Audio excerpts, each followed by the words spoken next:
Thank you, Mr. President. We want to congratulate you and your team from Peru for having the presidency this month. The United States stands ready to support you in every way possible. And thank you, Mr. Markram, for your briefing. We often talk about chemical weapons, but I worry sometimes we lose sight to the human side of these attacks. I want to begin by giving insight into what these attacks are like for people actually on the ground experiencing them. We have two different accounts.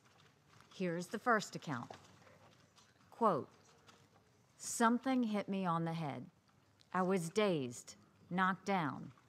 I got several breaths of the strong solution from the shell.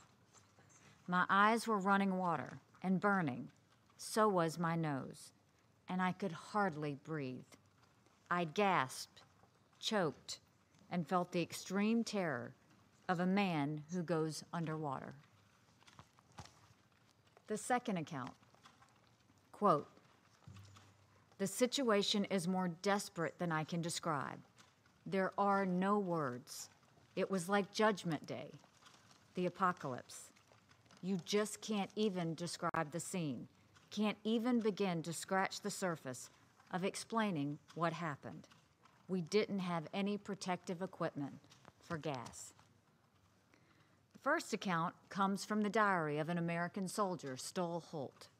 He was gassed on the World War I battlefield of Verdun, France in 1917. The second comes from a doctor named Mahmoud Murad. He was one of the only doctors on duty in a small Syrian town called Khan Sheikhoun on April 4th, 2017. 100 years passed between what Lieutenant Holt experienced and what Dr. Murad experienced. But the horror and the terror of seeing chemical weapons used is exactly the same. Chemical weapons were used for the first time in World War I. But in the decades that followed, an international consensus grew. The world saw the unique, destructive power of these weapons and rightly turned away in disgust. As early as 1925, the Geneva Protocol banned the use of chemical weapons in armed conflict. Decades later, the Chemical Weapons Convention banned their production, stockpiling, and use. It was an unambiguous ban, and we dared to believe that chemical weapons would one day be something that we would only read about in the history books. We dared to believe that we could banish the threat forever. Then came Syria. The Assad regime used chemical weapons against its own people. In 2013, the world reacted with horror at pictures of hundreds of men, women, and children dead from the regime's use of sarin on the outskirts of Damascus. But even though we disagreed about almost every aspect of this war, once again we found consensus on chemical weapons. Our shared disgust led us to act together. In 2013, we passed Resolution 2118, mandating the destruction of the Assad regime's arsenal of chemical weapons. Then in 2015, we created the Joint Investigative Mechanism so we would know the identity of anyone who used chemical weapons in Syria. The UN found definitively that the Assad regime, as well as ISIS, were responsible. Once again, we dared to believe that despite all of our differences in Syria, the consensus against the use of chemical weapons by anyone would hold. But of course, we know what happened next. The Assad regime continued using chemical weapons against the Syrian people. One member of this council shielded the Assad regime from any consequences, then blocked us from renewing the Joint Investigative Mechanism. Our consensus broke down. The world today is a far more dangerous place because of it. The Assad regime keeps dropping chlorine bombs on innocent men, women, and children. Just these past few weeks, when the regime seized eastern Ghouta, there were credible reports of chlorine gas attacks. It's a sad fact. Just a few years ago, A single chemical weapons attack would have united us in shock and anger. It would have been enough for us to take immediate action. Now we have a regime that uses chemical weapons practically every other week. Our lack of action has consequences. When we let one regime off the hook, others take notice. The use of nerve agents in Salisbury and Kuala Lumpur proves this point and reveals a dangerous trend. We are rapidly sliding backward, crossing back into a world that we thought we left. No one wants to live in a world where chemical weapons are used. No one wants to live in fear that a colorless, shapeless gas will suddenly seep into our lungs and leave us gasping for air.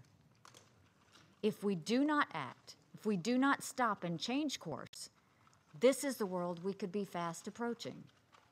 Even as the Security Council has remained deadlocked, some have stood up to demand accountability for the use of chemical weapons. The General Assembly overwhelmingly approved the creation of the International Impartial and Independent Mechanism on Crimes Committed in Syria, which is collecting evidence for future prosecutions. The United States also fully supports France's international partnership against impunity for the use of chemical weapons. These efforts are vital, but we must not forget that while we sit here debating chemical weapons, there are people on the front lines in Syria who are facing the terrifying reality of those heinous weapons. People like Dr. Mahmoud Murad, the doctor I mentioned earlier, who was on duty in Khan Sheikhoun 1 year ago. That was the place where the Assad regime used sarin gas in an attack that killed nearly 100 people and injured over 500 others. Dr. Murad is a humanitarian. He saw that his countrymen were in need, and he risked everything, including his own life, to help save others. Dr. Murad is no stranger to working under the toughest of circumstances. In 2015, the hospital where he was working was hit by a missile. Still, he kept saving lives. In 2016, Dr. Murad ran out the door of a hospital, hit by an airstrike, only to see the building completely destroyed by another strike that hit moments later. Still, he kept saving lives. In 2017, a missile hit the entrance of the clinic where he worked. He was hit by debris. Still, he kept saving lives. On April 4th, 2017, Dr. Murad saw the warplanes over Khan Sheikhoun just after leaving the town's hospital. And Dr. Murad did what he's always done. He told his driver to turn around and go back. What Dr. Murad saw was a living hell. One after another, the victims of the sarin attack kept coming. He recalls, quote, "A boy arrived gasping for breath, with foam coming out of his mouth and with pinpoint pupils. We washed the boy. We washed and we washed and we washed. We gave him what treatment we could and tried to resuscitate him, but he didn't make it. Even as Dr. Murad felt himself being contaminated by sarin, he did not stop. Dr. Murad was just one person with almost no staff. The hospital had almost no medicine, and much of what was left had been expired for years. But Dr. Murad did not stop. He did whatever he could to revive the unconscious, to clean off the toxic chemicals from the bodies before they died. He never stopped trying to save lives. Dr. Murad is a hero, and he has made the journey to be with us today. Dr. Murad, please stand up.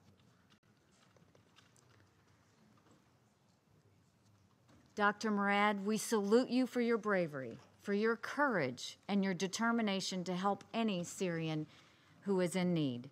Dr. Murad is here today to be an inspiration to all of us. He works to save lives of the Syrian people even after living through missile attacks and airstrikes, even after being gassed at Khan Sheikhoun.